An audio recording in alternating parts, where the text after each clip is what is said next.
What's up, everybody? It's the Alex Leak and Friends NFL podcast, back for another week. I'm your host, Alex Leak. We got Dustin back on the show. What's up, Dustin?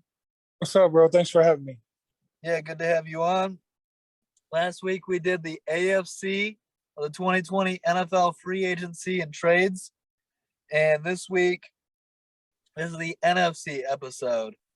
A lot of movement around, a lot of player movement, and teams really taking shape. This offseason with the draft right around the corner. So a lot to talk about. Let's start in the NFC East with the Dallas Cowboys. They lose Amari Cooper to the Browns. They do add linebacker Dante Fowler. That's not a huge add. They re-signed Michael Gallup, DeMarcus Lawrence. Yeah, they lose Amari Cooper, traded to the Browns.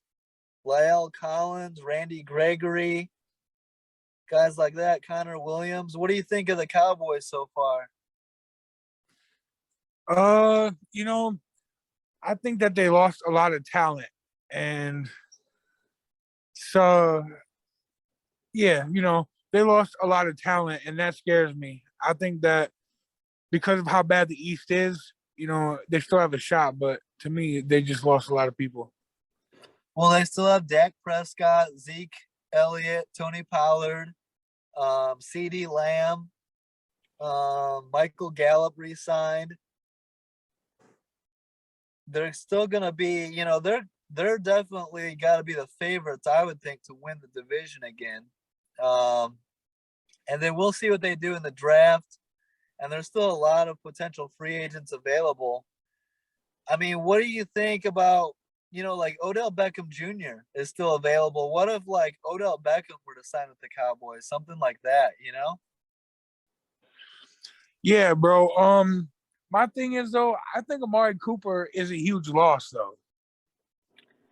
He is, but CeeDee Lamb is fully capable of taking over that wide receiver 1 spot. And Michael Gallup's a solid receiver. Let's look at their depth chart here. They got James Washington from the Steelers. They do need to add to that. I mean, they could use another, that's why I mentioned OBJ, because they could use another solid receiver like that. Dalton Schultz. What's his deal? He's still there, of course. So, I mean, he's really come on as one of the top tight ends. They got Jeremy Sprinkle from the Commanders. I still think the Cowboys are going to be damn good. I don't know about Dante Fowler,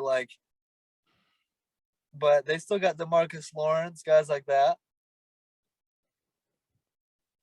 Yeah, it's just, and I think losing La'el Collins is pretty big for that offensive line too. Yeah, losing La'el Collins, losing Connor Williams. Those are some big losses. And so, they're going to have to hit the draft and shore up some things. But, I still think they have to be the favorites in the division, I would think. And it's all about Dak Prescott taking the next step, leading this team to playoff victories and deep, playoff runs. I mean, last year was pretty disappointing, losing to the 49ers right away in the playoffs. Yeah, and that just seems to be the trend for the Cowboys. Yeah, but they'll have high expectations. Jerry Jones is always going to be Super Bowl or bust. We'll see what they do in the draft and, what this roster looks complete. But they got some work to do. I agree. I think they haven't gotten any better than last year. So they went 12-5. I could see them. They're probably around a 10 to 11 win team right now. I mean, there's a great defensive player out there, and I have no idea why he hasn't signed with nobody. But, man, go after the Honey Badger. Yeah, there's going to be a lot of teams looking after him. A lot of the rumors right now are Tyrann Mathieu to the Saints. Oh yeah, that makes sense. That'd be pretty nice for New Orleans. Yeah. So we'll see. A lot of moves still to be made, but I don't think the Cowboys have gotten any better. And what's your thoughts on the head coach, Mike McCarthy? I mean, I think he's on the hot seat. I think he's got to win in 2022, or else he'll probably be gone. You know, Mike McCarthy is obviously, a Super Bowl champion in the past, but this is what his third year, fourth year. Yeah, I would say third or fourth year with the Cowboys, probably third year. Yeah, with that kind of talent, you have to at least make it to the Super Bowl. And I feel like Jerry Jones is, like I said, he has that win now mentality. So I'm gonna agree. Yeah, I think he's gonna be on the hot seat. Yeah, they need to be winning playoff games. You know, with Dak Prescott, C.D. Lamb, Zeke Elliott, Tony Pollard, Dalton Schultz, DeMarcus Lawrence, Micah Parsons. Who's that rookie? Trayvon Diggs. They've got talent. They need to be winning now. And just making the playoffs, just winning the division isn't good enough. They need to be going to the NFC Championship game, making an appearance in the Super Bowl for Jerry Jones to be happy, for the fan base to be happy. So I think 2022 is a big year for this team to prove that they can win some playoff games. And if not, yeah, you got to start looking at maybe getting some different coaches in there and retooling the roster a little bit. Yeah, I agree. And this is kind of like it's time's starting to tick for Dak Prescott. Yeah, he's got his big contract now, and the pressure's on. I mean, you have to win now, and with big contract, big money comes big expectations. The talent's there. There's no excuses. I mean, C.D. Lamb, has got to be one of the best receivers in the game. Losing Amari Cooper hurts, but Michael Gallup is damn good, and they should add to that. James Washington's okay, but I would add to that. Try and go get someone like Odell Beckham Jr. or another big name receiver that can help, give Dak the full amount of weapons he needs. Yeah, absolutely. Let's look at the New York Giants. So the big question with the Giants is Daniel Jones. Is he the guy or isn't he? I think this is the year that it's make it or break it for Daniel Jones. He's finally got a head coach, offensive minded Brian Dable, offensive play caller. They can hopefully get the most out of Daniel Jones. Offensive coordinator Mike Kafka, who's been the Chiefs quarterback coach since 2018. So Daniel Jones needs to, put it together this year. What do you think on the Giants? Does Dan there was talk about the Giants possibly bringing in Mitch Trubisky, and a lot of people talking about Trubisky might steal the starting job away from him. What do you think on Daniel Jones? I mean, he's got to prove it now or never. Yeah, yeah, he's been there a while, and the Giants keep thinking that he's the guy, which I disagree with. But you know, I mean, it's they didn't lose really any of their receiving weapons. They've got Kenny Galladay, Kadarius Toney, Sterling Shepard, Darius Slayton. I mean, that's a hell of a 4 receiver combo right there. absolutely, and Danny Dimes is going to have no excuse, and it also interests me to see what the Giants do in the draft, which would make us, have more of a either they're going to move on or they want to keep him. Do you think possibly drafting like a replacement or Drafting somebody who's going to actually bring him, a quarterback competition. That's what he needs is somebody who's going to give him a scare to take his spot. yeah?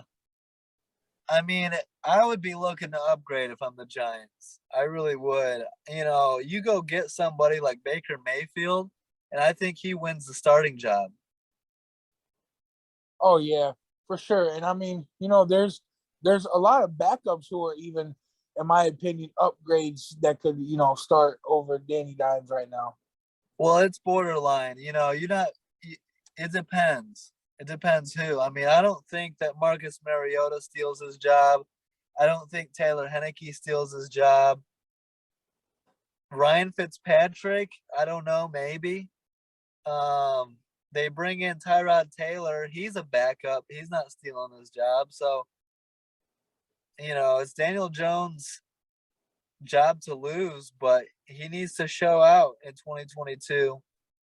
Um, I mean, how many interceptions can you throw in a season before a team moves on from you? I mean, dang, he leads the league in picks almost damn near every year. He's one of the top five. Picks and fumbles. I believe he's got like the most turnovers in his first couple of years that are on the same path as Ryan Leaf. Goodness. Yeah. So they need to figure it out.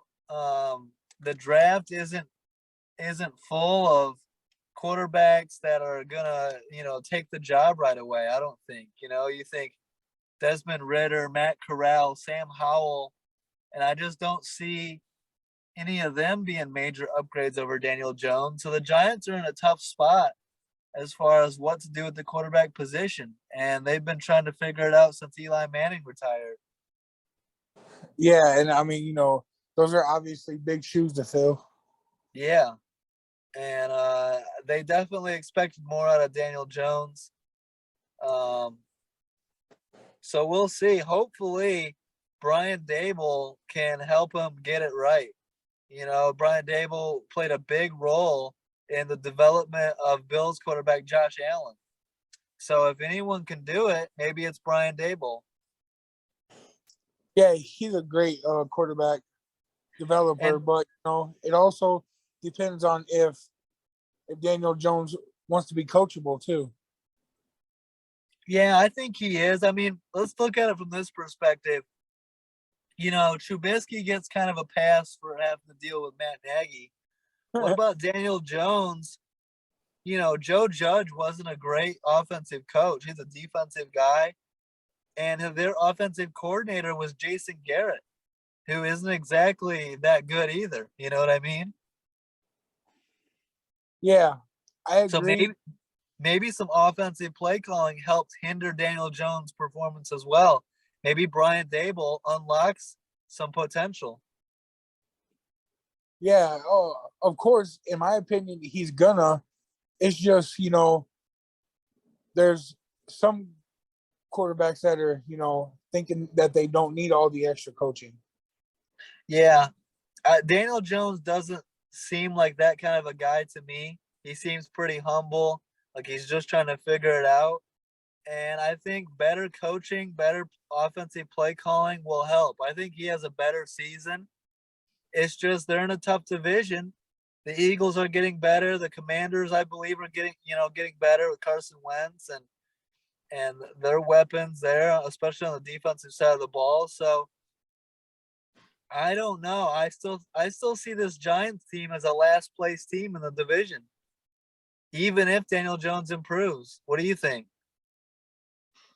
Oh, last place team. Let's see. Yeah, because I think that the Eagles are going to be better, even better than they were last year. Yeah. And the Washington. I mean, it's tough, but I mean, Carson Wentz, I really don't have too much faith in him anymore. No, but I think he's an upgrade over who they had at quarterback last year. And they have weapons, they have defensive players, so maybe, they should be a 7 or 8 win team at least, I would think. You think Carson's better than Tyler Henneke? I do. I'm not, I know you've been higher on Tyler Henneke. I don't think he's very good. And Carson Wentz was 1 win away from the playoffs last year. Yeah, but you can't have a loss like that, man. That loss was one of the worst losses in franchise history. Yeah, I look at Carson Wentz like he's not a bad quarterback. He's just not as good as he's supposed to be. He's an average quarterback. He has his moments where you're like, damn, he's pretty good. And then he doesn't show up in certain big games. And then, those performances like against the Jags, in big games last year, you're like, man, Carson Wentz sucks. I think he's an average quarterback. But he's a starter in this league. That's what the big issue is with Carson Wentz. It's like, the expectations are high, but he's not as bad as the haters say he is, but he's not as good as he should be either. And for Daniel Jones, I mean, I think he's the worst quarterback in the division. I think Jalen Hurts is better than him. So he's got to prove it. This is a big prove it year for Daniel Jones in 2022. They lost both tight ends, Kyle Rudolph and Evan Ingram, replaced him with Ricky Seals-Jones, which I don't know about that. So, they lost some linebacker pieces. So I don't know, some safeties. We'll see what the Giants do. They need to really hit the draft and improve this team. I just think they're a last place team, and we'll see if Brian Daboll can turn it around offensively. Yeah, and I mean, if there's a guy to do it, he's the one, with his offensive background. Yeah, I have my doubts about rookie head coaches. They have to prove it to me. But, that's got to be a better situation for Daniel Jones than he had with Jason Garrett calling plays. So we'll see how they look in 2022. Let's go to the Eagles, who I think the Eagles will be better. They made the playoffs. They went 9-8 last year. Surprised a lot of people. I didn't think they were going to be very good. And so for them to actually make the playoffs at 9-8 surprised me. They add Zach Pascal at wide receiver. And I think they can do themselves some favors in the draft too.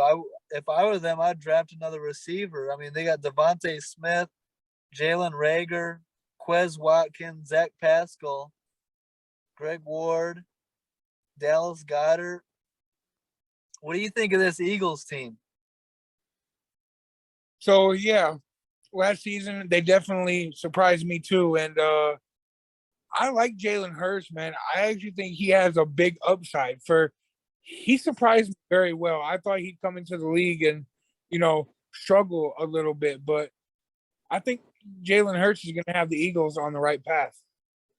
Yeah, I don't see them getting any worse, really. I think they're the second best team in the division and can battle with Dallas for maybe for the division win, division championship. I think they're a 9 or 10 win team, and if they improve in the draft, watch them, be right there. I mean, I think they're better than Washington and the Giants. I don't think Jalen Hurts is, like a star, but you can win with him if you play football the right way. And I love their running back room of Miles Sanders, Boston Scott, and Kenneth Gainwell. I think that's pretty good, like 3 solid running backs. Yeah, he's not a star yet, but in my opinion, I say give it a couple years and he's going to be up there. Yeah. Going back to when they were teammates at Bama, let's compare Jalen Hurts to Tua. Who would you rather have going into 2022? By the film, give me Jalen Hurts. Yeah. Yeah, I think I agree with you. So we'll see. We'll see how this Eagles team looks. But I don't see them getting any worse. I think they get back to the playoffs. I'm not a big fan of Nick Sirianni, but the fact that they made the playoffs that's a pretty, you have to give him credit for that. I had this team going like 5 or 6 wins last year, so they really exceeded my expectations. Yeah, mine too. I believe, if I remember right, I had them as one of the worst teams in the league. Yeah, so we'll see if they can keep it going, get back to the playoffs. The future could be actually looking decently bright there in Philly. Absolutely. Let's go to the Commanders, who, you know, uh, they trade for Carson Wentz. First of all, what's your thoughts on that for the Commanders? In your opinion, is that an upgrade, or would you not have done that? Do you like Tyler Heineke more than Carson Wentz? It was kind of like you said. You had a good point. You had changed my mind a little bit. I mean, at this moment, I'm probably going to take Carson Wentz. Just slightly, like Taylor Heineke is a solid backup to him. And if Carson Wentz gets hurt or struggles, Heineke can fill in just nicely and, win some games for sure. Absolutely. And, I mean, Heineke makes less mistakes than what Carson Wentz does. Yeah. But I feel like experience wise and somebody who's going to want to learn the offense pretty quick, you got to go with Carson Wentz. Let me say this. Now, offensive line is obviously Indy's much better. But let's look at weapons. I think that Washington, the Commanders, might have better weapons than what Wentz had last year in Indy. I mean, if you look at Terry McLaurin, Curtis Samuel, De'Ami Brown, Logan Thomas at tight end, John Bates, Antonio Gibson, I think they can be decently successful. Yeah, I agree. And we'll see on the offensive line. Hopefully they can hold up and protect him. Because we know if you let Carson Wentz get hit and have pressure on him, that's when the mistakes happen. That's when the fumbles start to happen. And you got to cut down on those stupid shovel pass interceptions from Carson Wentz. Man, let's not talk about that. But defensively, I like what the Commanders have. Montez Sweat, Jonathan Allen, Chase Young, Deron Payne. You know, Well, their defense, in my opinion, was never the problem. yeah, Because if you look at their numbers, but this was before Chase Young got hurt, they were getting to the quarterback pretty good. yeah. When healthy, that's a damn good defense, especially at getting pressure on the quarterback. That D line. And And if they can address some of that back end in the draft and free agency, I could see this team 7, 8, potentially 9 wins, and being right in the mix. let me tell you, man, that is a straight athlete right there in Chase Young. That guy is going to be a record. Yeah, absolutely. And so, I mean, we'll see. I don't think the Commanders are in a terrible spot. A lot of people are going to hate on Carson Wentz, but Carson Wentz and Heineke are both, not bad. And so we'll see what they do this season, but I don't hate their roster. So I think, tell me if you agree with this. I think it goes Cowboys, Eagles, Commanders, and then I think there's a little bit of a drop off, and then the Giants. I agree with you. And so if you're the Giants, you can't be happy with that, and you need to be looking to improve. And it starts at the quarterback position, and that's why you hire a guy like Brian Dable to figure out this has got to be the last year of Daniel Jones, whether he proves he can get better or you have to move on. So we'll see. I'm much more in the camp. I think I don't know what to think of Daniel Jones. I don't think he's got it. Do you? I don't, unfortunately, man, because he has a very strong arm, and but it's the turnovers, and turnovers are what cost you football games. Yeah. And what do you think? I mean, looking at the drafts, if the Giants get another pass rusher, I was super high on Azeez Ojulari last year. The Giants could have a nice young defensive core coming up if they draft right. Yeah, absolutely. I'm looking for Azeez Ojulari to have a big second year. So we'll see. But it all starts at the quarterback position. And we'll see if Brian Dable can fix those issues. Let's go to the NFC North. And we're going to start out with my Bears. And Bears fans are not going to enjoy what I have to say here, but I'm a realist. I look at what's in front of me, and I am not excited about what's going on so far. And a lot of people are going to say, well, patience. Let's wait and see what happens in the drafts in the second round of free agency post-draft. But based on what I'm seeing so far, I am not a fan of what's going on. What do you see from the Bears so far? It's completely obvious that they're trying to do a rebuild, but didn't they just trade for Terry McLaurin? Terry McLaurin? Yeah. Like when? I thought I was reading a report on that. Could be wrong. No, that's got to be a rumor. Oh, okay. Yeah, yep. Sorry about that. It is just a rumor. Yeah. No, I mean, let me tell you the Bears wide receiver core right now. Darnell Mooney, who I think is a solid number 2. I don't think he's a wide receiver 1. I like Darnell Mooney, but he's a wide receiver 2. He's our best receiver right now. Other than him, you're talking Byron Pringle, who, okay, he's maybe a wide receiver 3, ideally a wide receiver 4. Equinemius St. Brown, who has been with Aaron Rodgers his entire career and done nothing. So he's a wide receiver 5, and I don't expect anything out of him. Maybe I'm wrong, but I don't expect much.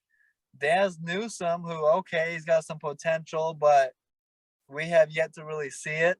We'll see if year 2 he can take a step forward, fill in at wide receiver 4, something like that. But I mean, what do you see there at receiver? Well, I mean, obviously, right now at the moment, the number 1 receiver is Darnell Mooney. Yeah, and you can do a lot better than that. He's a good player, though, Alex. I mean, he's got potential to be great. He does, but his ceiling, he's a wide receiver 2. He's not a wide receiver 1. A wide receiver 1 when you see it. Well, maybe, of the rumor being started about Terry McLaurin, maybe they can trade for him and he can become their wide receiver number 1. That's fine, but I haven't seen any aggressiveness from this team. They're not indicating, there's no signs of we're going to trade for any playmakers. Everything so far is we're going to get rid of all of our guys. We're going to trade away Khalil Mack. We're going to, we're going to let Tariq Cohen go. We're going to let, Allen Robinson go. We're going to let James Daniels go. We're going to let Eddie Goldman, Akeem Hicks. Huh? I said, geez, man, that's damn near half their talent. Bilal Nichols, Danny Trevathan, Tashawn Gibson. Goodness. So this is my thinking. If you're going to trade away a pass rusher, I want to trade away Robert Quinn after he just had, a damn near 20-sack season. I want to trade away him when his return is at its peak, when his return is at its absolute highest. Not trade away Khalil Mack, a fan favorite, a defensive leader, when when his return is at its lowest. You know what I mean? It's ass backwards. I agree. And, I still feel like Khalil Mack could be very productive before they traded him. Yeah. And so, um, I mean, also they added Lucas Patrick, who's a center. We'll see on him. I don't hate that signing. They brought in Trevor Siemian, which, my God, bro, bring in a worse quarterback. The last couple of years, we've brought in Nick Foles, Andy Dalton, and now Trevor Siemian. That's about as bad as it gets. Like, if you were going to give me a list of the quarterbacks that I think are the worst ones in the NFL, those are going to be on that list. The guys that I don't want on my team. Trevor Siemian was 0-4 as a starter last year. I mean, you could, he's a quarterback too. He's a bad quarterback too. What do you know about Al-Qadim Muhammad? You're the Colts defensive end. We signed him to a 2-year deal. Oh yeah, that's a pretty good signing. He's a decent player who's going to be productive. So keep an He's eye not out. bad. Yeah, he's all right, but that's probably our best signing. I mean, Dakota Dozier, no, he's not very good. Backup quality guard. Defensive tackle Justin Jones, okay, but he, nothing jumps off the page there. Nicholas Morrow at linebacker. Who's the guy we just got corner? Tavon Young. But yeah, what you said is it's pretty much a rebuild. But let me ask you this. So let's say, you got Justin Fields under a rookie deal. Most people say when you got a damn good quarterback you believe in on a rookie deal, that's the time to be aggressive and try to win. When you're on a rookie deal and you don't have to pay your quarterback top money, not hit the rebuild switch. You know what I mean? Yeah, I agree. And it's a tough situation for Justin Fields to be in because I think he was up there to win now, but it seems like the Bears are very confused in their front office. If let me ask you this. Let's say the Bears had hired Jim Harbaugh. Do you think they'd be rebuilding right now? Absolutely not, because I don't think Jim Harbaugh would let that happen. Absolutely. Jim Harbaugh would be like the GM too. He'd be calling all the shots. He would have never traded away Khalil Mack. He would have made some moves, but I believe he would be making a lot of moves to win now around Justin Fields. He Yeah, would and see, Steve, that's the thing is, I believe Harbaugh would have had the power and the respect to where they would have actually have listened to him in the front office, and he would have told the Bears like, "Hey, I want to win. Like if you get me players, I can get you to the Super Bowl." Yeah, right now. And a lot of Bears fans are saying, well, Ryan Pace was so bad that this rebuild had to happen. And I disagree. You can retool on the fly. There's no need to do a complete rebuild, except for the fact that our new GM, Ryan Poles, wants to be all his guys and all his fingerprints all over this team. And that's fine. That's why you hire a guy like Ryan Poles if that's what you want. But I disagree with the philosophy. I want to win now. We've been rebuilding since fucking 1985. And, ever since Lovie Smith left. And, I'm tired of the Bears' approach being, wait till next year and let's rebuild and stockpiling cap. Fuck all that, man. I want to surround Justin Fields with talent so he can be successful as hell and set the league on fire. And Fields has to be looking at this roster right now thinking, what the hell am I going to do with this? Well, if you don't remember, our conversation throughout the season was that we thought that that Matt Nagy being head coach would ruin Justin Fields. Well, they only have a couple years where they can, in my opinion, to get him to develop to the quarterback they want him to be. And if they don't get talent around him, what the hell do they expect to happen? Exactly. You're going to be 2 years in. I mean, so like the Bears can bring in some wide receiver talent in the draft. They can help them out still.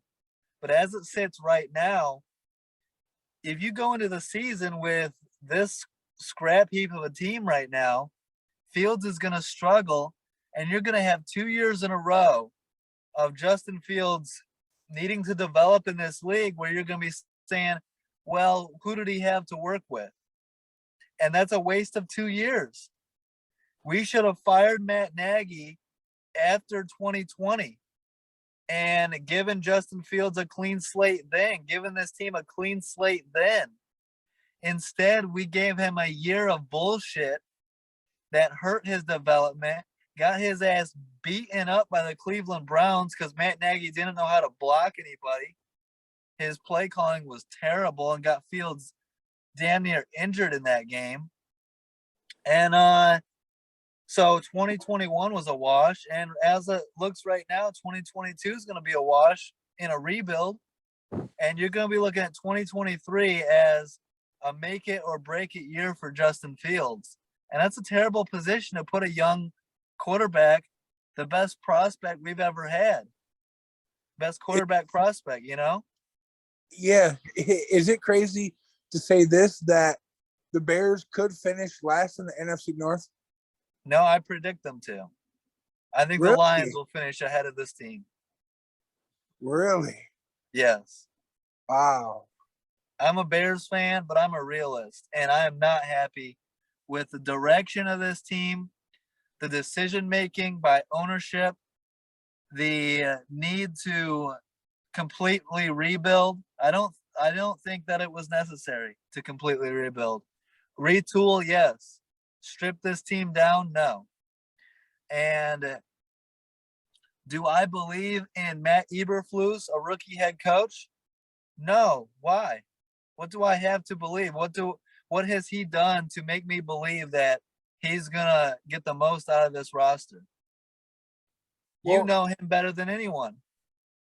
yeah, he didn't get the most out of the defense in Indy because the Colts had hella stars on that defense, and they still gave up chunk plays that they never should have.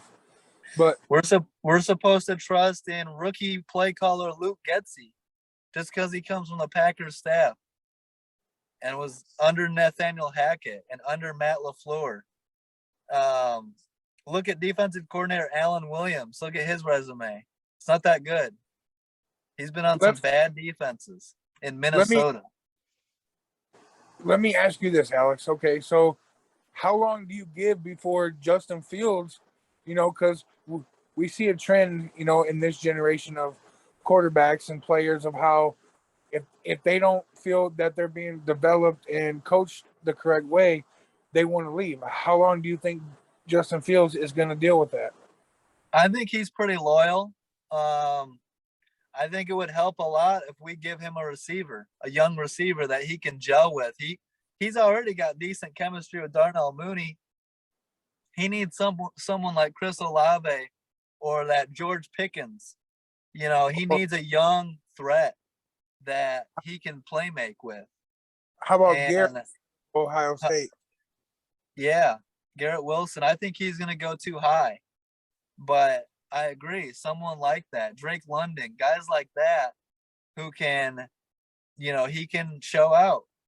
And he never had the chemistry with Allen Robinson because he was never afforded the practice with Allen Robinson. We botched that whole thing from the beginning, saying Andy Dalton is our quarterback one for no goddamn reason. So my patience with this organization is at an all-time low. I'm not happy with the direction. I would have brought in a guy like Jim Harbaugh because you look at Jim Harbaugh's resume with developing quarterback talent, going back to Andrew Luck, going back to Alex Smith, going back to Colin Kaepernick. And I would say I trust Jim Harbaugh to fit this culture perfectly here in Chicago because he's a former Bear. He knows how to win. He knows the style of play. And I trust him because we have to hit a home run on Justin Fields. We have to develop him and get the most out of him. I'm going to bring in a guy that's proven that I believe in. And he's not rebuilding. And he's going to go all in to win right away with Justin Fields. You know, these guys that are on the team right now, coaching staff, management, I've got no reason to trust them. So, you know, I'm a prove it guy. I got to see it first. And I haven't. And so far, everything that I've seen this offseason, none of it makes me happy. So, you know, Byron Pringle's okay. You know, Lucas Patrick, okay. Al-Qadim Muhammad, okay. Justin Jones, okay. Nothing jumps off the page. Nothing says, here, we got something exciting to look forward to. And maybe in the draft we do that. But right now it's all on paper. And I'm not happy with any of it. And so we'll see. You know, a lot of Bears fans, you can't talk negatively about the Bears right now on Twitter because it's like, if you say anything, you're just a negative, you know, hater or whatever. But let me ask you this. When's the last time the Bears have gotten it right? Oh man, probably 85, right? Or Yeah. or close when they had Rex Grossman at quarterback. Yeah, they went to the Super Bowl in 2006 with Rex Grossman. How did Rex Grossman's quarterback development work out? How did Jay Cutler's quarterback development work out? How did Mitch Trubisky's quarterback development work out? And truth be told, that should have been the guy. Yeah, this team gets it wrong time and time and time again. So do they deserve the benefit of the doubt? I say no. So I'm going to be critical until they get it right. If you don't like that, then listen to, you know, the people on Twitter who are happy-go-lucky and tell you that the roses, you know, smell the roses, everything's going to work out. I haven't seen it here in Chicago in a long ass time, so I'll believe it when I see it. Do you think that they're going to butcher this draft? I don't know yet. That I don't know because we've never seen Ryan Poles draft before. So yeah. You know, we'll see if he gets, you know, but we'll see.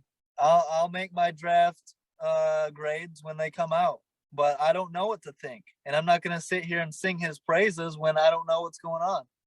So, you know, I can only go based on what's happened so far, and what's happened so far, I don't like it at all.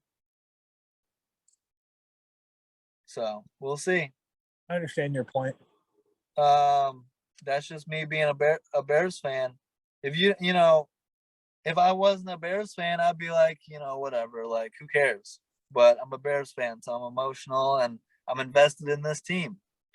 And I'm not just gonna sit here and be like, oh yeah, I love it. You know, Equinemius St. Brown, fuck yeah, we're going to the Super Bowl. Hey, come on now. He's from Notre Dame. What has he done in the NFL so far? And he's had Aaron Rodgers. Now, if you say Amon-Ra St. Brown, okay, there's some potential there. Equinemius has had multiple years with Aaron Rodgers, and what had he done? Not really too much. Yeah, exactly. And that's not anything to do with him being Notre Dame. That's just a production standpoint. No. I was just messing with you. Now let's go to the Lions. I got that off my chest with the damn Chicago Bears. Let's go to the Detroit Lions. You know, they bring in a guy like DJ Chark. They bring back Jared Davis. You know, what do you think of the Lions? I expect them, you know, they're trending in the right direction. You know, yeah, they're a bad team. They're doing a complete rebuild. But I mean, Amon-Ra St. Brown looks to be a good a home run pick in the 4th round. Like, you gotta like what you saw out of him in 2021. Oh yeah, he stepped up and played great. And let me tell you, I feel something good about Dan Campbell, man. I feel like he's a guy that can at least get the Lions better year after year. It's not going to be quick, but eventually we're going to see Detroit, in the playoffs. Well, let me ask you this though. This is my one criticism of the Lions is that they're afraid to hit the attack, the right way yet. They want to build it slowly. They drafted who'd they draft? That offensive lineman, Penei Sewell. Would you have rather now Justin Fields was available? Imagine where the Lions might be right now if they had taken Justin Fields. Yeah, I agree. They would probably be better, but I think that they're going to go out and get their quarterback in this draft. So in this draft, Yeah. they're sitting at number 2. Do you consider taking Malik Willis? To me, he's the most talented in the draft when it comes to accuracy and throwing the ball downfield. Because if you watch some of his highlights, you'd be like, damn, this guy has, Patrick Mahomes type of highlights in college, Yeah. But knowing Detroit, they're probably going to go with a defensive player. But if I was them, I would choose a quarterback in this draft. Yeah, you can run it back with Jared Goff. You got his contract on the books. But they got to address the quarterback situation soon. That's what's really holding them back. Jared Goff isn't very good. I tried to tell Brett and you last offseason, like, Jared Goff sucks. And you guys like, well, I think he'll be better than that. And we saw it last year that he was pretty bad. But to his credit, Detroit doesn't have a lot of weapons either. And considering, they went and got Josh Reynolds, Amon-Ra St. Brown was a hell of a pick. DJ Chark is a good addition this year. Khalif Raymond, Quintez Cephas, those aren't bad. You got TJ Hawkinson. They're building the offensive line. I agree with you that they're building not bad. They're starting at the core in the trenches and building outwards. But it's still a long rebuild. I think this is a 5-6 win team at most in 2022. But you know what? That is big time improvement compared to what they've been. Yeah. But the thing is, it starts at the quarterback position. You got Jared Goff. If he gets hurt or whatever, your backups are Tim Boyle and David Blau, and you're not winning shit with those guys. So I would draft somebody, and then you can have him sit behind Jared Goff for a year and a half and fill in when needed and kind of learn from Jared Goff. I don't know if you necessarily want anybody learning from Jared Goff, but you can draft somebody, but whoever you draft, it needs to be the right pick. You draft Sam Howell and he doesn't work out. You draft Desmond Ridder, it's got to work out. Otherwise, you're going to point back to you could have had Malik Willis. You could have had Justin Fields, Yeah, and that's the hardest thing, man, is, in my opinion, the hardest thing is drafting a quarterback because you just never know sometimes. Yep. And that's what pisses me off, bro. That's why I'm so bitter about the Bears is the fact that I believed in Justin Fields more so than any fucking quarterback prospect we've ever had. And they're doing nothing to help him out. In fact, they're hurting him actively. You just said it. That's the hardest thing to get right in the NFL is to draft the quarterback position and hit a home run with that pick. And you actually do it, yet you do everything in your power to hurt that potential. Come on now. And I did the same thing with Trubisky. And do I trust the Lions to get it right? No. They actually didn't do too bad with Stafford, but you could argue pretty well that they didn't do enough around Stafford for him to succeed. Look, Stafford goes to the Rams for 1 year, has hella talent around him, and what happened? He won a Super Bowl. Yep. If Detroit had done that ever, maybe they win a Super Bowl. And you could say, well, he had Calvin Johnson. but he could have had more, is the point. I agree. And I mean, if you look at it, two of Detroit's best players of all time retired early because they didn't want to deal with the BS of that ownership not willing to want to win. Yep. Or striking out when trying to win, Yeah. Yep. So it's tough.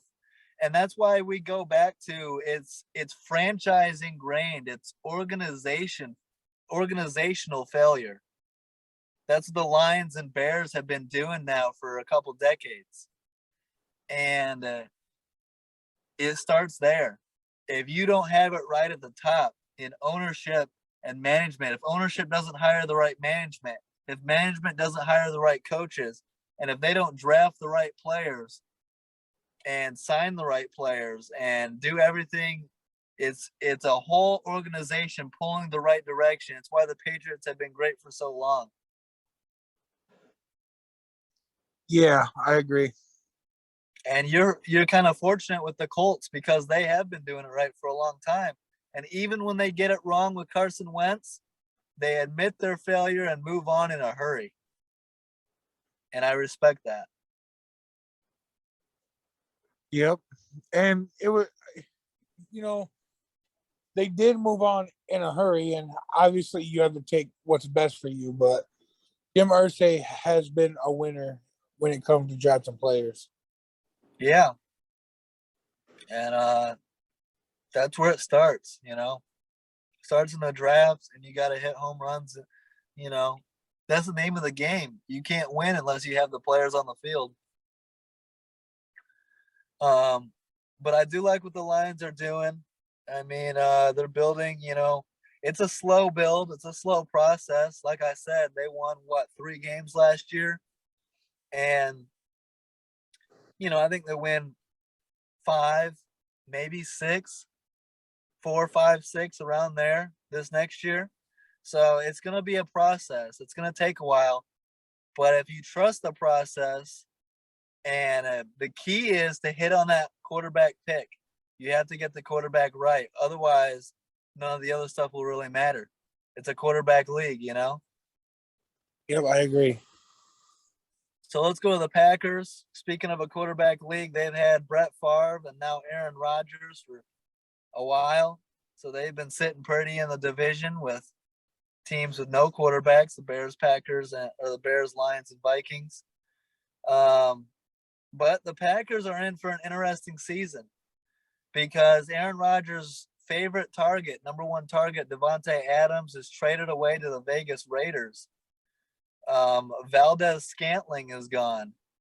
So let's look at the Packers, roster going into this year and what they're going to need to do. I mean, I think this team takes a little bit of a step back, to be honest. As of right now, who's the Packers' number 1 wide receiver? Who would you say? Oh man, probably Valdez Scantling. No, he's gone.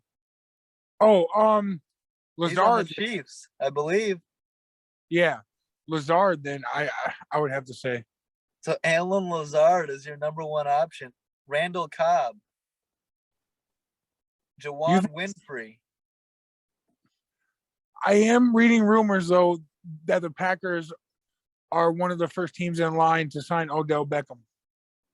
And if they can get OBJ, that'll be big. He is coming off of that injury in the Super Bowl. Major knee injury, so we'll see. But he should come back, bounce back well from that. But I think they need more than that. I mean, their receiving core right now is bad.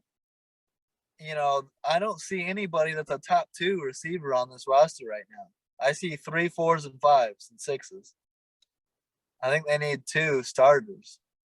OBJ, sweet, and another big name guy. And I know Amanda wants them to trade for DK Metcalf, which I told her, get out of here with that. You don't need DK. Man, that would be huge though. Yeah, he would be a monster there. And I mocked DK to the Packers when he was coming out of the draft, but Green Bay didn't want him. So that's cool with me. You know, they still got Aaron Jones, AJ Dillon. Um, but I mean, Aaron Rodgers has done so much with, I don't think, a very talented roster. Even with Devontae Adams and Aaron Jones, AJ Dillon's okay. You know, Valdez Scantling is your best number two. Like, he's okay. But Aaron Rodgers is so good, he cleans up a lot of messes. You know, how good do you think? Let's take Aaron Rodgers off of the last year's Packers and replace him with Kirk Cousins. How many wins do you think that team gets? Let's see. You said take Aaron Rodgers. With 10? Kirk Cousins, 10, 9? Yeah. Yeah, 9, 10. Do you think they go to the NFC Championship game or the? Well, they didn't even do that. But you know, they come back down to earth. Maybe less. Maybe probably 9 to 10. But Aaron Rodgers is that superstar quarterback, and with they need. That's an interesting point. Is that with Aaron Rodgers coming back, what do you think on that decision? If you're Aaron Rodgers, do you think he would have been better off going somewhere else like Pittsburgh or Denver? I mean, what's the ceiling for this Packers team this year? You know, that's what was interesting to me. I mean, I'm shocked he came back. I don't know about you, but Yeah, me too. the fact that if you're going to come back, you need to do what Tom Brady did, and that's why Brady won Super Bowls is because he took a pay cut. You can't Yeah. you can't expect to be paid, what is it, 150 million or something, somewhere in there for like 3 years or whatever. But Yeah. you can't expect to be paid that much and then have the best wide receiver in the league on your team who also wants to get paid. You know, I'm not saying don't go get your money. That's not what I'm saying. What I'm saying is sometimes you have to sacrifice to win a championship. Absolutely. Yeah, 3 year, 150 mil. I agree 100%. You can't demand your money, demand to be the highest paid quarterback or among them, and then be surprised when the team can't afford to surround you with talent. And yeah, I agree 100%. But that's the route he wanted to go. We'll see. But I think this team takes a step back. We'll see what they do in free agency and the draft. If they can bring in Odell Beckham Jr. or, a couple guys at receiver. But as of right now, this team takes a couple games step back. They probably still win the division, but the Vikings are right there. The Vikings are getting better. I've always thought when the Vikings fully healthy, one of these years they're going to dethrone the Packers for the division, I think. Yeah, I agree. And, it just seems like the Vikings are missing that one key superstar. Yeah. I mean, they got the weapons at receiver. Kirk Cousins, you can do better than Kirk Cousins. I think their defense, if they can build their defense up better, then they'll be in a good spot, which is why I have them going defense in the draft. But the Packers lose offensive coordinator Nathaniel Hackett. They lost, I believe, their quarterback coach. So their offensive line coach, Adam Stenovich, is going to be the new OC. They move on from, remember Rich Bisaccia from the Raiders? Yep. He's now the Packers special teams coordinator. Good, because the Packers special team was god awful. Yep, they had to fire their special teams guy, Maurice Strayton. They bring in Rich Bisaccia. But yeah, I think they take a game or two or three step back to like 10 or 11 wins. That might allow the Vikings to creep up. I think the Vikings are a 9 or 10 win team when healthy. Let's talk Vikings. They bring in Harrison Phillips, Jordan Hicks, and a big guy. This is something we didn't talk about. The Packers lost linebacker Zadarius Smith, who's now on the Vikings. Yeah, I like that pickup. That's a great pickup. So Jordan Hicks is damn good, and Zadarius Smith, two excellent pieces to that defense. Harrison Phillips as well. So I like what the Vikings are doing. And then we'll see what they do in the draft. But if healthy, I see the Vikings threatening the Packers for the division. Yeah, absolutely. And this to me is going to actually be a close battle because as much as the Packers fans don't want to hear it on here, sorry guys, but I think that they take a step back. I mean, Aaron Rodgers is Anytime you lose Devontae Adams, a star of that caliber, it's going to take a hit. Aaron Rodgers is the best quarterback in football, and on my Mount Rushmore. Anyways, that's a different story for another day. Anyway, but he had that chemistry with Devontae Adams, and losing him and Valdez-Scantling, Rodgers is going to have to recreate chemistry with somebody. Yeah, which is why I think it would be smart for the Packers to go sign somebody like OBJ on a small contract or like a 1 year, yeah, Jones or somebody. Yeah, Julio Jones, T.Y. Hilton potentially, something like that. Yeah, man, but I am so hoping he comes back to Indy.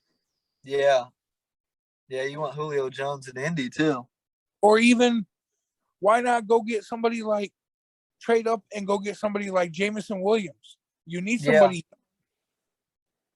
Well, I mean, you know how the Packers go. They might trade up and take a quarterback. Let's not start that. But now let's go. I mean, the Vikings. So the Vikings fire head coach Mike Zimmer, and now bring in Rams offensive coordinator Kevin O'Connell from the Sean McVay coaching tree. Ed Donatel at defensive coordinator. So maybe Kevin O'Connell can get more out of Kirk Cousins, and the weapons are there. Okay, so look at these weapons. Justin Jefferson, an absolute stud. Adam Thielen, really damn good. KJ Osborne, stepping up and playing pretty well. And, bro, keep an eye on 5th-round pick, Amir Smith-Marset. I believe that's a future star right there. Yeah, and I mean, Justin Jefferson just by himself is a complete one of the best in the game. Yeah, so Kirk Cousins has got weapons, and I think that, this is a kind of a prove-it year for him too. If he wants to be considered one of the top quarterbacks in the league, man, you have to do something. Yep. Yeah, he does. And it's time, with the Packers taking a step back, Rodgers getting older, is now or never. The Vikings need to win the division. They need to take advantage. They need to beat, they consistently split with the Packers. They need to sweep Green Bay and win the division. And they've got the talent to do so. And with these young wide receivers coming up as well, hopefully they get a healthy Irv Smith Jr. will definitely help. Because he's a damn good tight end. And then hopefully Dalvin Cook can stay healthy. Alexander Madison is damn good and up and coming as well.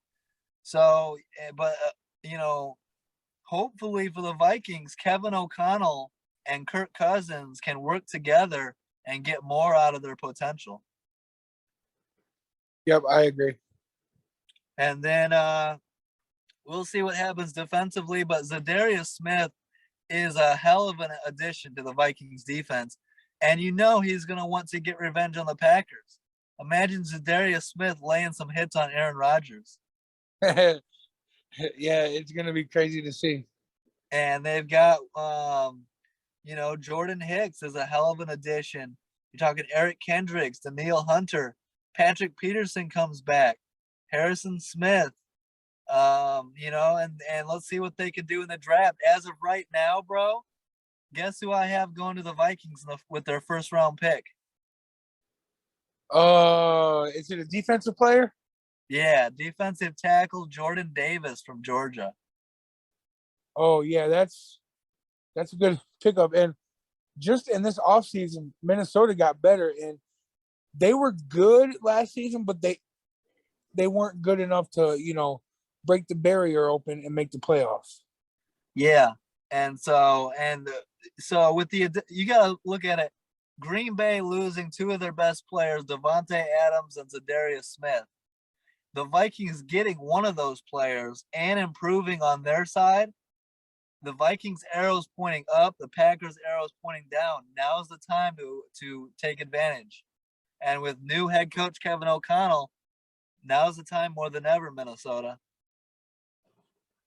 Yep, I agree. So it's going to be an interesting year in the North. You know, the Vikings should be able to sweep the Bears. You should be able to sweep the Lions, you know, at least, you know, so we'll see. But I'm looking forward. The NFC North is going to be fun to watch this year. Let's go to the NFC South, the Atlanta Falcons. So they trade Matt Ryan to your Colts. They signed Marcus Mariota, who's been the backup with the Raiders. That can't be their end game, right? You can't be going into week 1 with Marcus Mariota as your starter, can you? I honestly believe that that's what's going to happen. Come on now, Atlanta. You know, I've been saying this whole time, man, give that man Felipe Franks a shot, but he's not bad, but he's a raw prospect. He needs, you know, he's a couple of years away, I think. He's in the development mode. He's a raw prospect like a Jordan Love, like a Trey Lance, you know. It's going to take some time for these guys. Year 3, year 4, year 5, that's when they're going to have their opportunity, in my opinion. I wouldn't throw Felipe Franks into the fire yet. Let's see how he looks in the preseason, you know, stuff like that. Yeah, but I mean, you know, then they have no choice but to start Marcus Mariota. Well, you know what I would do if I'm Atlanta? There's been a little bit of talk about this, but there is a quarterback available. Baker Mayfield. Yes. I didn't even think about that. I would trade for Baker Mayfield. Marcus Mariota is a backup quarterback. Let me just say that right now. He's not a starter. He's not a 17-game-a-year starter. He's a good backup. Bring in a guy like Baker Mayfield, draft a wide receiver like what's his name?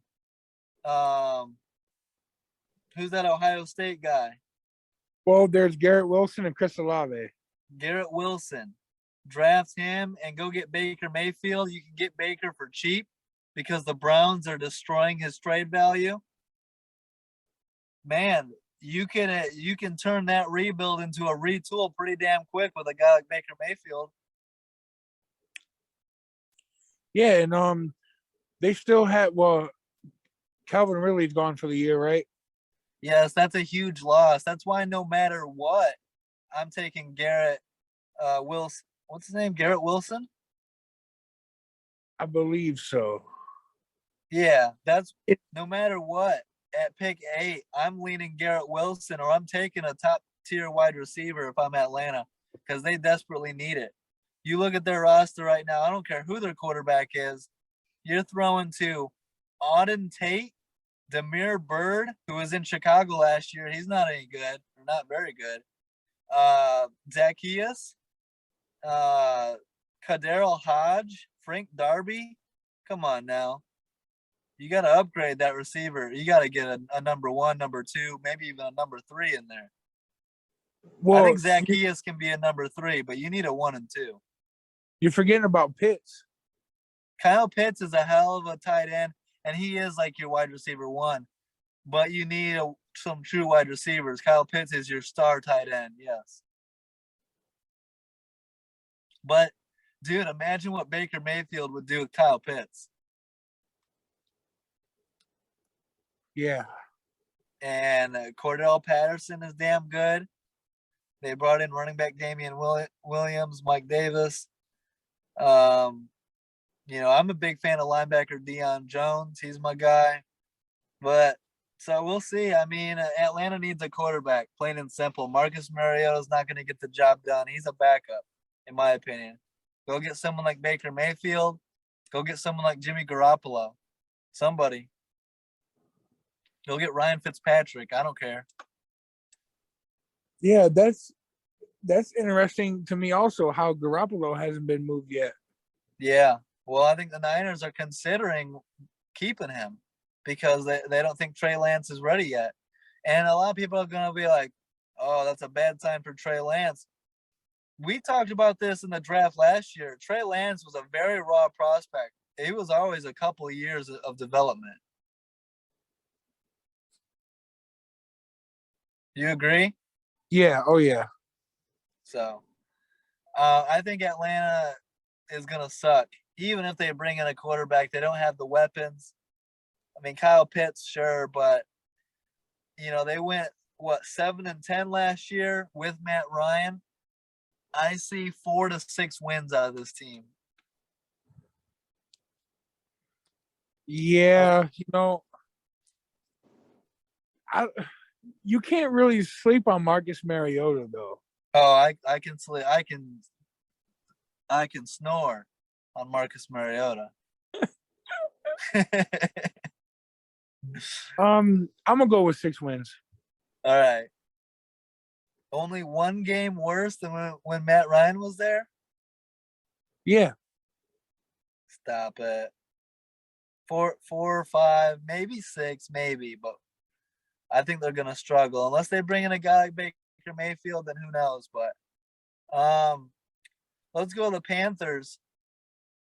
Now, I mean, once again, we're talking quarterback issues, and Sam Darnold's not it. I think we can agree on that, right? Yep. And they're going to be paying him, I believe, like 18 mil for 2022. They can't really move him because of that money. 18 mil guaranteed. So if I'm the Panthers, I'm drafting a quarterback at number 6 overall. It's looking like I would go Malik Willis because of his upside, his potential, his playmaking ability. Where I think the Panthers fucked up is they decided to bring back Matt Rule for another year. Why? I have no effing idea. Why the hell, Dustin, why would you bring back Matt Rule for another year? I mean, he hasn't had much time to be able to build a franchise. So I would have moved. He's a college coach. Go back to college. Matt Rule's not cut to make it in the NFL. Give me a real head coach. I think bringing back Matt Rule is a big reason why they didn't get Deshaun Watson. And I believe because Matt Rule's there, he has connections going back to Temple with Kenny Pickett. And therefore, I think Matt Rule is going to take Kenny Pickett, number 6 overall, which I believe will be a mistake. He should go Malik Willis. What do you think on that? I agree 100% with that statement. I think Malik Willis is the best quarterback in the draft, so you have to go with the best available. Yeah, but Matt Rule's going to go with comfortability and someone he knows, Yeah, well, he's going to lose.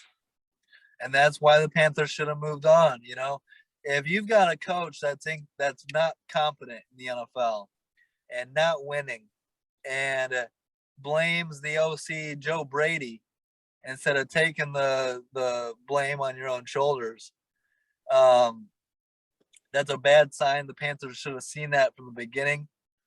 And, I think it hurt them in the Deshaun Watson sweepstakes, and it's going to hurt them in the draft as well. I think the Panthers – and then whose bright idea was it to pay Sam Darnold that 18 mil extension? Come on now, that option. I have no idea. And trade for Sam Darnold in the first place. So Panthers doing Panther things. There's a reason they're struggling. I think they're going to struggle in 2022. I see 4 to 5 wins, 6 at most. Them in Atlanta fighting for the bottom of that division. Yep, I agree. Let's go to the Saints, which I don't mind what the Saints are doing. They lose Sean Payton, which is a big loss, but they promote Dennis Allen, the defensive coordinator, to head coach. They bring back Jameis Winston, which I think is smart. He was doing pretty good before he got hurt. You agree? Yeah, he was playing pretty well. I mean, he blew out the Green Bay Packers. Yeah. So I like Jameis Winston. I don't know why the hell they bring in Andy Dalton. I think they should have watched more Bears games and seen that Andy Dalton isn't very good. Let him retire. Um, Taysom Hill can be a better backup quarterback than Andy Dalton, but that's just me being a hater. What do you think on that? To me, Taysom Hill is a receiver type of player, man. I just don't know about a quarterback. I'm gonna be honest. And the Saints are moving him to tight end, full-time tight end. So they're giving up on the Taysom Hill quarterbacks experiment, from what I've Which heard. I believe he's gonna succeed at, man, because he's got talent for every position. It's just he's a better pass catcher. And imagine what you can do with Taysom Hill at tight end. You can use him on these like little reverses and end arounds. You can line him up in the backfield and hand it off to him, and you can even pitch it out to him on doing like a double reverse and have Taysom Hill throw it. A lot of versatility with him. Absolutely, he's that secret weapon. Yeah. So, I kind of like what the Saints are doing there. Other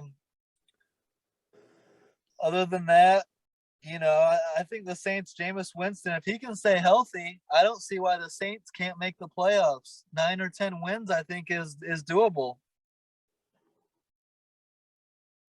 We'll see if they bring back Michael Thomas. I think they're trying to. I'm not sure on that.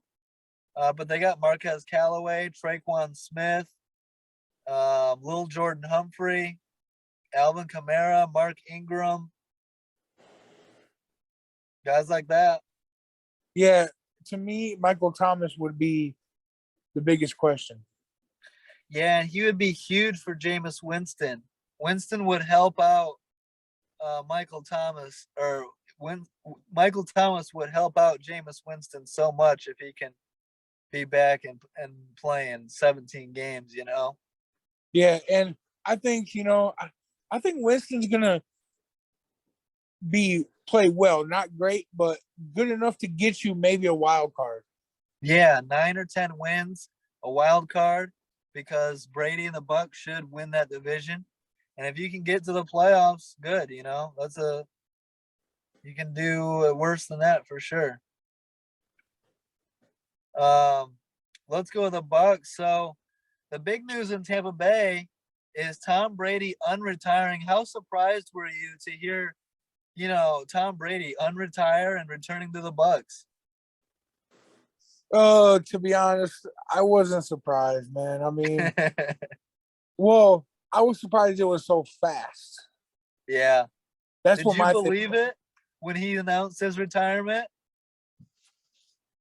I mean, I believed it, but I thought it was going to be some type of Brett Favre situation. Yeah. Where he would go to a different team. Yeah, and there was a lot of talk about the 49ers. Which would have been absolutely scary. Yeah.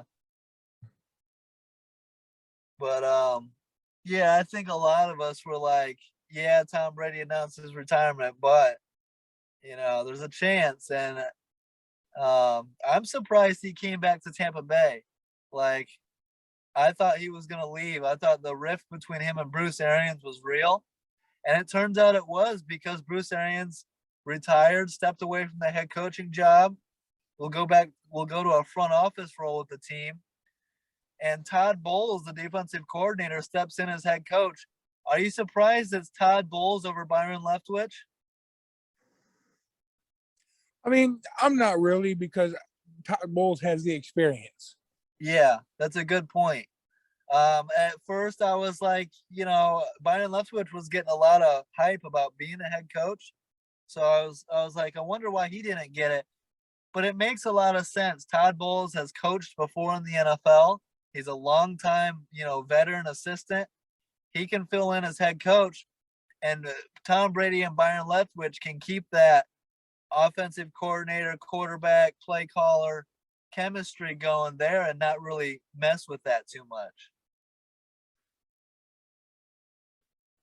I mean, I'm sure, Tom Brady may have had a little say so about who, would get promoted out of those two, in my opinion. Yeah, and his preference, absolutely. And then what? I mean, so the Bucks lose Antonio Brown, towards the end of last year, and I feel like Brady looks at that as a big reason why they got knocked out of the playoffs. If they had had Antonio Brown, I think he believes they go back to the Super Bowl and potentially repeat. Um, so they go and they fill that position. They bring in Russell Gage from Atlanta. I mean, I think Russell Gage fits that offense very well and will have some big time numbers. Do you think that's a good fit? Yeah, I like it, and it just gives Brady another weapon. Yeah. And you've also got Brashad Perriman, Tyler Johnson, Scotty Miller, you know, Jalen Darden. So the weapons are still there. They do lose OJ Howard, but they've still got Cameron Brate. They do lose Ronald Jones, but they've still got, I believe, Leonard Fournette. Um, yeah, they still got Leonard Fournette. And we'll see on the defensive side of the ball. Once Brady came back, Ndamukong Suh tweeted that the Bucks are missing one player in their, coming back this year, and I think he's talking about himself. So it sounds like Ndamukong Suh wants to return. And if I'm the Bucks, I'll be looking to bring back Jason Pierre-Paul too. Do you agree on that? Yeah, I mean, try to keep at least 75% of the guys that were there for your Super Bowl run. But yeah, absolutely. They do add safety Logan Ryan. Do you like that ad? I like it. I mean, to add to that prolific defense. So how do you see the Bucks? I mean, they should win the division. I think we agree on that. Do you think they're built to run it back, go get back to the Super Bowl? They still need to fill out the roster a little bit, bring back some of these veteran defensive players, maybe another tight end, another running back, etc. But they're heading the right direction. And it all starts with Tom Brady. Yep. See, and 3 years ago, I would have been, saying they absolutely need superstars. But after gaining respect for Tom Brady, it doesn't matter who he has. He can have a group of 9-year-olds, bro, and it seems like they would go to the Super Bowl, but that comeback against the Rams was so incredible. It was honestly like a repeat of the 28-3 Super Bowl. It was something that made me eat every word about Tom Brady that I've ever said. Cause people on Twitter and everyone was like, "This game's over. This game's over. There's no coming back." It's like, bro, you talk about the GOAT. Like, pump the brakes. We've seen this before. And the fact that they even came back and tied it like that is unreal. Yeah, I mean, I thought that the game was over. I was celebrating, happy about the Rams beating the Bucks, just because everybody wants the underdog to win. Yeah. And then all of a sudden, I'm like, oh, hold up, man. The Rams just turned the ball over twice. Stafford threw a pick, and then I think they fumbled. Yeah. And I was like, man, you gave Brady 2 straight possessions. Don't ever do that.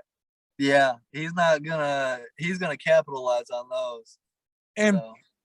It's so crazy, man. You have to be up by 21 with 5 minutes to go, or it's still never a guarantee that you're gonna beat that man. You need to be up 28. Like, you need to be firmly 4 scores ahead. You can't be 3 scores ahead with Brady. It's crazy the amount that you need to put him away to actually believe it, Yeah, and it's like, how the hell do you struggle the whole game at quarterback, and then you go into the fourth quarter and you're scoring a minute 50 at a time, just boom, boom, boom. It's like you were either playing with them or you just got into that Michael Jordan mode. That's why I like Brady, though. That's truly what it is. Brady, Michael Jordan, Tiger Woods, these guys have that clutch factor that nobody else I've ever seen has. when it gets down to it, they just find a way. It comes out, you know? Put their Yep. backs against the wall, and they're gonna play at their best when they absolutely have to. It's crazy. Let's go to the NFC West. The Arizona Cardinals. So the big, man, I would not have given Cliff Kingsbury a contract extension, a 3-year extension. And there was some drama in the offseason with Kyler Murray wanting an extension, wanting to be one of the highest paid quarterbacks. He hasn't gotten that contract. And the way the season ended, Kyler Murray throwing that terrible pick six in the playoff game against the Rams and getting blown out. What are your thoughts on the Cardinals going into 2022? Oh man, I mean, I don't think they start out as strong as they did last season at 7-0. Yeah. Kyler Murray, he confuses me because sometimes he plays damn good football and then it's like, he falls off. Yeah. He's still finding his way. He's still young. He's still inconsistent at times. And I think that his lack of size comes into play at times too. I also think the Cardinals are asking him to do too much. And a lot of times, and this is a knock on Cliff Kingsbury intentionally, I think they're asking Kyler Murray to just wing it, play schoolyard, backyard football sometimes, and just use his ultra athleticism to throw it up there. And there's not really any like specific play calls,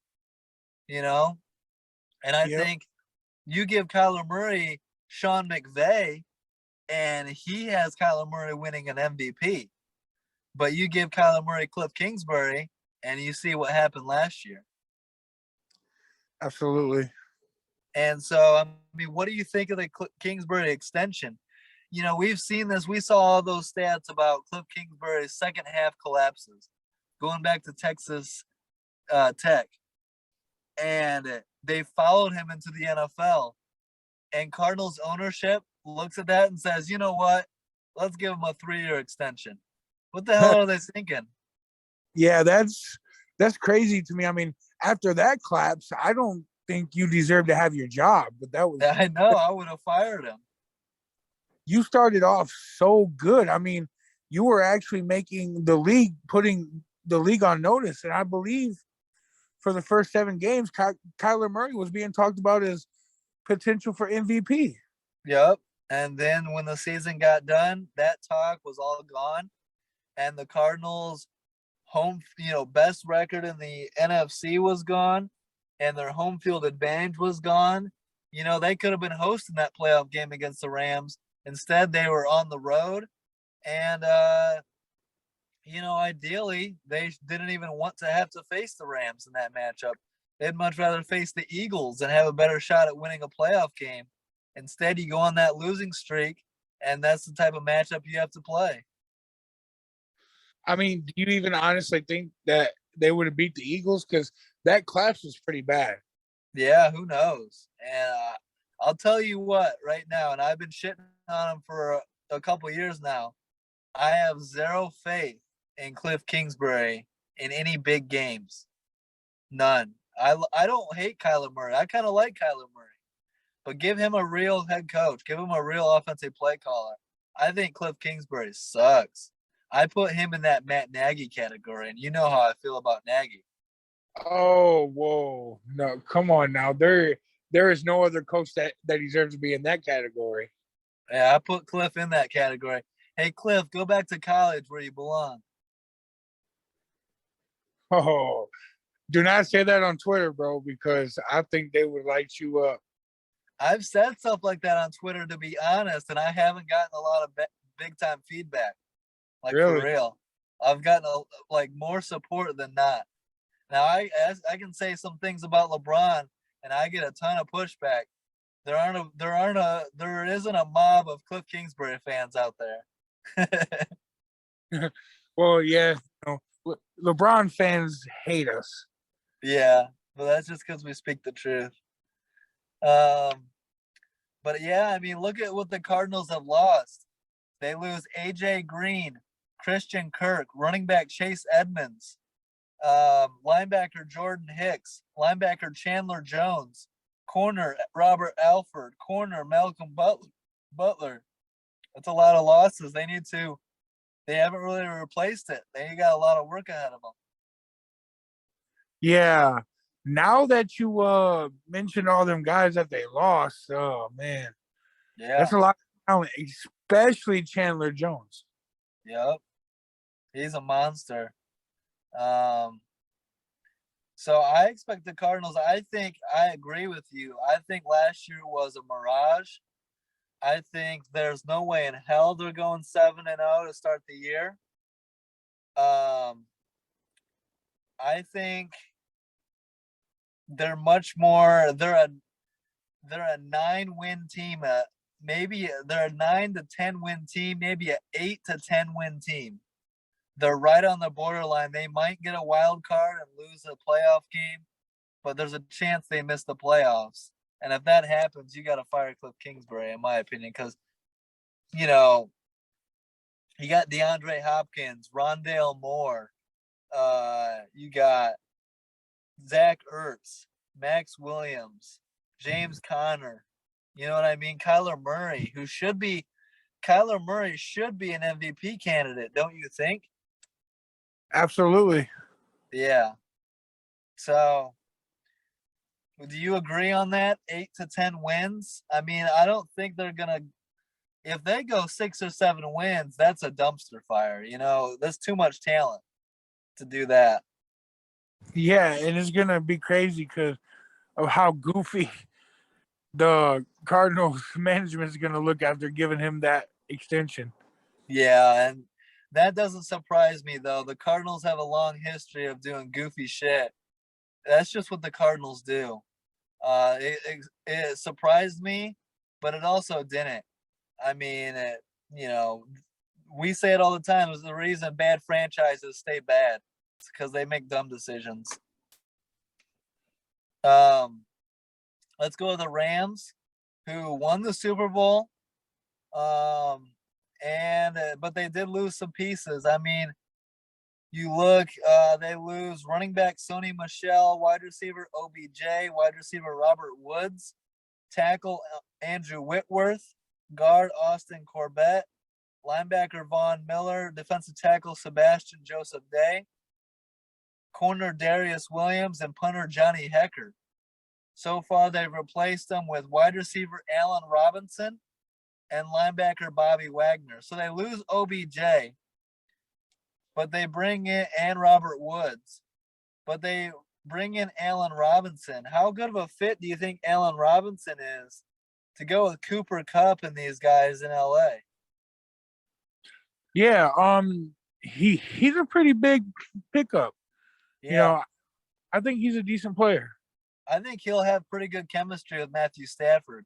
The lack of chemistry you saw between Allen Robinson and Justin Fields, will be a distant memory because I think Stafford and Robinson will hit it off.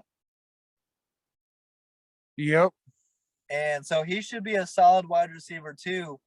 Stafford and Cooper Kupp are almost, indefensible. They're so damn good. And then Van Jefferson at wide receiver 3, Tutu Atwell, Ben Skowronek. I would still add another receiver to this core. Losing Robert Woods and OBJ does leave a little bit of a hole there. Yep, I agree. Now, what about linebacker Bobby Wagner? They lose Von Miller, but Bobby Wagner, a good addition, a good veteran leadership linebacker. Yeah, Bobby Wagner was always great in Seattle, and I think that's huge for that defense. He's fallen off a little bit of the last couple of years in Seattle, but I think he's going to be motivated by the way things ended in Seattle, and I think he's going to have a good year, and he's definitely going to want to stick it to the Seahawks. So, anytime you add a division rival with a chip on his shoulder, that's a win. Do I think the Rams repeat as champions? No, I do not. I'm going to stand by this. You might disagree. I think that was a little bit of a fluky championship. I don't think the Bengals necessarily should have been in the Super Bowl. And I don't think that the Rams necessarily should have come out of the NFC. So do I think they repeat? No, I do not. Hold on. I'm sorry. I got to stop you there. Okay. Did you just say you thought the team with the most talent in the NFL last year, with the best wide receiver number wise, I'm not saying, talent wise, but number wise, breaking records almost, was a fluke to win the Super Bowl? I mean, so I think if they go up against any other team that has a competent offensive line, they get beat. I don't think Stafford played a great Super Bowl. He had a couple turnovers. Sure, he came through in the clutch, but they also needed that defensive holding call. Otherwise, it would have been 4th and long. And the Bengals' offensive line was terrible. I could argue the Bengals shouldn't have beat the Raiders. I could also argue the Bengals shouldn't have beat the Titans. You realize how much Joe Burrow was sacked in that Titans game? If Ryan Tannehill doesn't turn the ball over, and if Mike Vrabel doesn't go for 2 for no reason. If it's Chiefs-Rams, I think the Chiefs win. And I think the Bucs should have beat the Rams. If the Bucs don't have an epic collapse on defense and allow Cooper Kupp to go wide ass open after they just tied the game, and I also think the Niners should have beat the Rams. If Jaquiski Tart could catch a fucking lob pass, a punt, if he could catch a punt, that game's over. But instead he drops that interception. I just think last year's Super Bowl was fluky on both accounts. And the Rams were damn talented, and they win the division this year, but they don't come out of the NFC. No, I don't think so. I mean, I don't see anybody in the NFC that's good enough to catch them. The Bucs. The Bucs are who I have. Coming out of the NFC? Yes. Oh, man. I mean, look, I'm going to take the GOAT until he retires. It's the Rams or the Bucs. Probably, yes. I mean, let me think about it for a second. Cowboys, no, I don't trust them. Packers, definitely not. Yes, probably Rams and Bucs. And the Niners have the potential. I like the Niners, but it depends the quarterback situation. Jimmy Garoppolo, I mean, they were so damn close, though. You know what I mean? It was surprising. Yeah. And I think that they're going to go with Trey Lance. Yeah, I hope so. I'm ready to see it. I'm ready for the Trey Lance era to begin. You got to, throw him to the fire, let him learn on the fly. I think we'll see some special out of Trey Lance. Let's go to the Niners. So they add guys like Ray McLeod, Kerry Hyder comes back, Charvarius Ward. I'm not a huge fan of their additions so far. They lose Raheem Mostert, not a huge loss. Kelvin Benjamin, Ricky James, Mohamed Sanu, Trent Sherfield, Arden Key, Maurice Hurst, Josh Norman, Jason Verrett, Kwan Williams, Jaquiski Tart. The Niners are going to be good again. Let me pull up their depth chart. Quarterback's the big question mark. Deebo Samuel's one of the best weapons in football, and he's only getting better. You know what I mean? I think Deebo Samuel has the potential to be an MVP candidate here soon. Do you agree? I agree, but what about him taking the Niners off of social media? I don't see that. He just wants a deal, and he deserves a deal. He deserves to be a highest paid weapon. He's one of those guys that's not necessarily a receiver, not a full-time running back. He's just a weapon. He can throw the ball too. I mean, pay that man. Um, I just think the 49ers are the most well-coached organization in football. They got a hell of a GM and John Lynch, so I think they'll kill the draft once again. If you hand the keys over to Trey Lance, I truly think this Niners team can take the next step, go to the next level. The amount of things you can do with Trey Lance, Debo Samuel, George Kittle, and that running game, plug in a running back, Elijah Mitchell, Jeff Wilson, it doesn't matter. Trey Sermon. The Niners can be so damn hard to defend offensively with Kyle Shanahan calling the plays. And then if they play defense, I think the Niners have, if everything works out with Trey Lance, they can win some Super Bowls in the future. Yep. That offensive versatility is unlike any other team in football. And, George Kittle, Debo Samuel, Brandon Ayuk, how do you defend all that, Yeah, it's going to be tough to defend. And actually, I think this year, Debo Samuel is going to put up record numbers. Yeah. MVP candidate. And so I'd like to see them. I think Jimmy Garoppolo is holding this team back, to be honest. He's that game manager. He's holding them back. If Trey Lance can get in there and learn on the fly and start playing well and up to his potential, Trey Lance is scary as hell in that offense. And so, I'm looking forward to it. I hope Trey Lance gets his opportunity this year. I love what the 49ers are building. I love that pick of Trey Lance. And the ceiling is the roof, as MJ would say. I like what the Niners are building. Yeah, they're always, in my opinion, going to be up there with the tier teams just because, of Kyle Shanahan, man. That guy is one hell of a coach. He is, and it's like the brain trust of Kyle Shanahan and John Lynch. That's amazing combination. They know how to draft, and they know how to take the guys they bring in and put them in the best position to succeed, Yep, and man, trust me, I would have already had my Super Bowl team picked out if Brady would have ended up going to San Francisco. There is no doubt in my mind that San Francisco would have won the Super Bowl. Oh, yeah. You can't give Tom Brady, George Kittle, Debo Samuel, and those guys. No way. And that defense.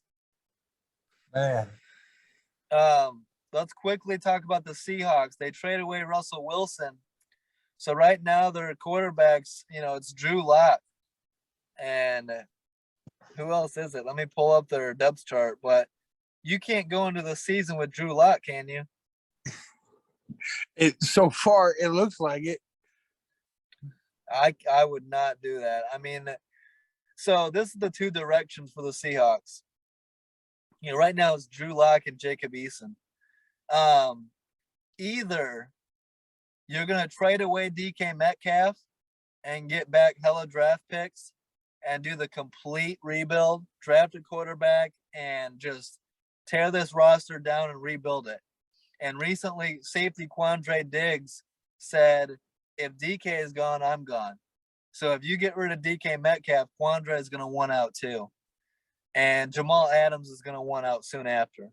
So it'll be a complete stripped down rebuild. And I think Pete Carroll would leave, to be honest. So that's one direction. The other direction is pay DK Metcalf, keep Quandre Diggs happy, keep Jamal Adams. And you know what that entails? It doesn't include Drew Lock as your starter. It includes trading for Baker Mayfield. I agree. Yep. That's because Drew Lock is kind of had his moments to where he could prove that he's a good quarterback, but he just failed. Yeah, he's a backup. And if Baker Mayfield goes down and Drew Lock can fill in for a couple of games, sure, he's a okay backup. But he's like 0-3 as a starter last year. He's not a, you're going to win 4, 5, 6 games at most with Seattle if he's the starter. So I would trade for Baker Mayfield, and you can turn this rebuild into a retool, which that's what GM John Schneider and head coach Pete Carroll sold Quandre Diggs on. When they signed Diggs to an extension, they told him This is not a complete rebuild. It's a retool. And Diggs said, based on what they told me, that's why I'm still here. So that's what I would do. I would, you give Baker Mayfield, Chris Carson, Rashad Penny, DK Metcalf, Tyler Lockett, Noah Fant, Will Disley. That's not bad right there. Nope, I agree 100%. You can go win 7 to 9 games just like that. Maybe 8 to 10, And so we'll see. The Seahawks are at a crossroads right now.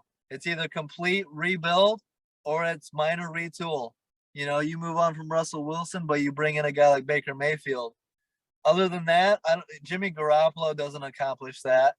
Baker Mayfield still provides you with a ceiling, with an upside. Do you agree?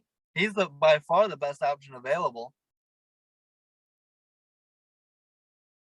Yeah, I agree. And I like Jimmy G, though. Do not take him out of it just yet. I think Pete Carroll would put the offense to what he can do. I wouldn't. Jimmy Garoppolo is a veteran game manager at this point. Give me Baker Mayfield. Let's go back 2 years. Let's even go back to early 2021 before Baker got hurt. Baker is a pretty damn good quarterback. People forget, fully healthy Baker can sling the ball. He gives you that cockiness and confidence at the quarterback position. He's a team leader. He's a winner. Give me Baker Mayfield, bro. Jimmy Garoppolo is only as good as the 49ers organization. You bring him in here to Seattle, I don't think he can replicate what he did in San Francisco. I want Baker Mayfield. Yeah, I mean, true. If you look at Baker's game, it's his quarterback style is almost the same as what Russell Wilson was. The quarterback option type of. Not quite as athletic, but the arm talent's there, and he's gonna be confident. He's gonna talk some trash. He's gonna lead the locker room. He'll be able to. DK Metcalf and Tyler Lockett can buy into a Baker Mayfield. That's the big thing is does the roster, you can't fool DK Metcalf, Tyler Lockett, Quandre Diggs, Jamal Adams. They're only going to buy in if they've got a quarterback there they believe in. Drew Lock's going to lose this team so quickly if he's their starter. And so it's got to be Baker Mayfield, in my opinion. That's the only option for Seattle.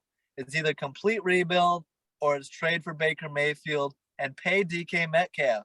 And then DK's Baker's got a bright future in front of him, I believe, still when healthy. Oh, yeah. I mean, he's still young. Yeah.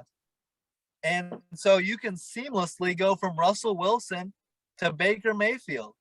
That's not that bad. No, but I mean, Russell is a step above Baker, but yes, but Russell's also a veteran at this point who's been doing it for a long time. Baker's still young. Do you think though? Isn't Baker the reason why OBJ wanted out of Cleveland though? I mean, he doesn't seem to get along with his teammates that well. That was just a lack of chemistry. Baker and Jarvis Landry got along just fine. And it's just about chemistry between the quarterback and wide receiver. Sometimes, for whatever reason, they don't click. And Baker and DK Metcalf, I believe, would have chemistry. And it's worth a shot, And if it doesn't work out, you can always trade DK Metcalf. You bring in Baker Mayfield, he's your franchise quarterback. I don't think you bring in anybody else and they take that mantle. That's a very true statement right there. Yeah. So I'm interested to see. We talked about this all last year about how I believed Russell Wilson was gone. He was done. And behind the scenes, Russell Wilson was looking for an excuse to get out of Seattle. And him getting hurt and the team missing the playoffs allowed him that excuse to say, look, I don't believe I can contend for championships here anymore. So that's why he was traded. Pete Carroll doesn't want to completely rebuild. He's 70 years old. And based on what they said to Quandre Diggs, if they're being honest with him, is like, look, we don't want to completely rebuild. We want to win. And that's what Diggs said.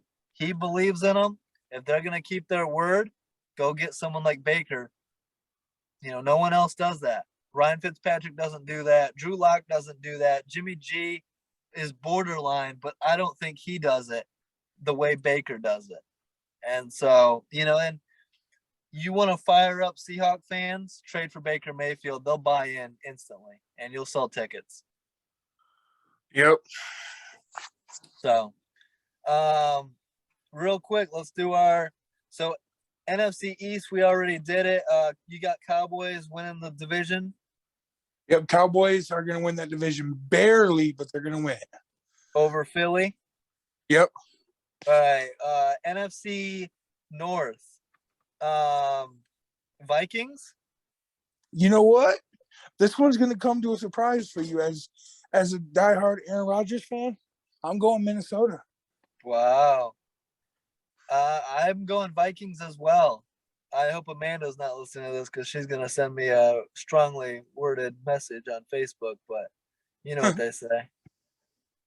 And Josh, too. Josh is going to be like, haha, you guys are taking Kirk Cousins. But look, if you're throwing Alan Lazard as your number one option, I don't care if you're Tom Brady. I'm going to skip on that one. Yeah, well, they have to understand. You know how I feel about Aaron Rodgers. Yeah, and Devontae Adams is a major loss, and that's why they want to trade for DK Metcalf. You need to replace him. If they get OBJ, then I think maybe we change our tune a little bit, Yep. NFC South. Do the Bucks take this? Absolutely. It's the Bucks, and then it's a big gap. Yeah, and maybe the Saints get into the playoffs, but yeah, I think it's a big gap. And then NFC West, I mean, the Rams have to be the favorite. Do you agree, right? Yep, the Rams are the favorite to win that one. And then who finishes second?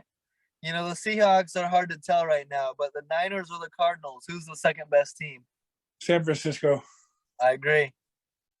So, sounds good. Good shit, bro. It's fun breaking down the NFC. Later this week, we're going to have our NFL draft, mock draft 1.0. So I'm really looking forward to that. We're going to talk about who we have going in the first round to all these teams. So stay tuned for that. Good shit, Dustin. Yep, thank you, and thank you for having me on here. Absolutely. Have a great week, guys. Don't forget to like, subscribe, leave a comment. Let us know what you think. Have a great week. Peace out.